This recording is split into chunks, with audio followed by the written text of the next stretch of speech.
Конишин Сергей Владимирович, Ғұмарбек Дәукеев атындағы Алматы энергетика және байланыс университетінің академиялық мәселелер жөніндегі проректоры. 1965 жылдың 17 желтоқсанында Алматы қаласында өмірге келген. Жоғарғы оқу орнын 1988 жылы бітірген. Техника ғылымдарының кандидаты. Қазақстан Республикасының жоғарғы аттестациялық кеңесінің доценті. Телекоммуникациялық жүйелер мен желілер кафедрасының профессоры. Құрметті байланысшы атағына ие болған.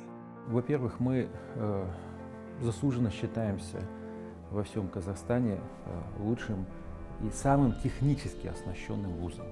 Біз бүкіл Қазақстан бойынша заманауи техникамен жабдықталған және ең үздік жоғарғы оқу орындарының бірі саналамыз. Неліктен? Себебі әрқашан өндірісте жүретін жаңа зертханалық стендтер мен аппаратуралар сатып аламыз. Мысалы, біз телекоммуникациялық мамандарға оптикалық талшықтарды пісіруді үйретеміз. Жапондық Fujikura компаниясының жабдықтарымен оқытамыз. Оны Қазақтелекомда, Билайнда оптикалық кабельді тарту үшін қолданады. Осындай көптеген мысалдарды келтіруге болады. Яғни барлығын мұқият бақылаймыз және энергетика, телекоммуникация нарығында не болып жатқанын біліп, оны оқу үдерісіне қосамыз. Бұл біздің басқа жоғарғы оқу орындарымен салыстырғандағы негізгі артықшылығымыз.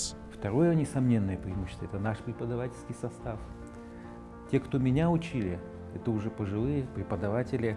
Оқытушылар құрамын екінші басымдық деуге болады. Мені оқытқандар қазір ақсақал ұстаздар. Олар қазіргі уақытта да бізде жұмыс істейді және жастарға білім береді. Біздің түлектерге жабдықтар мен оқытушылардан бөлек 3 фактор көмектеседі. Яғни, ол кітапхана. Біз халықаралық дерекқорға жазылғанбыз. Кітапхананы қазақ, орыс және ағылшын тіліндегі баспалармен толықтырып отырамыз. Республикада қазақ тіліндегі техникалық әдебиеттер әлі де аз екені түсінікті.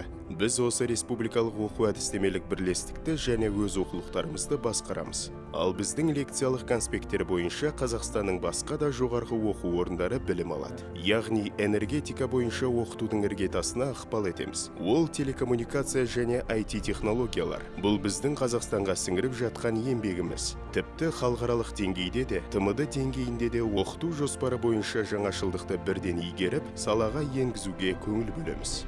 Все, что новое в плане обучения, мы все схватываем и все внедряем у нас.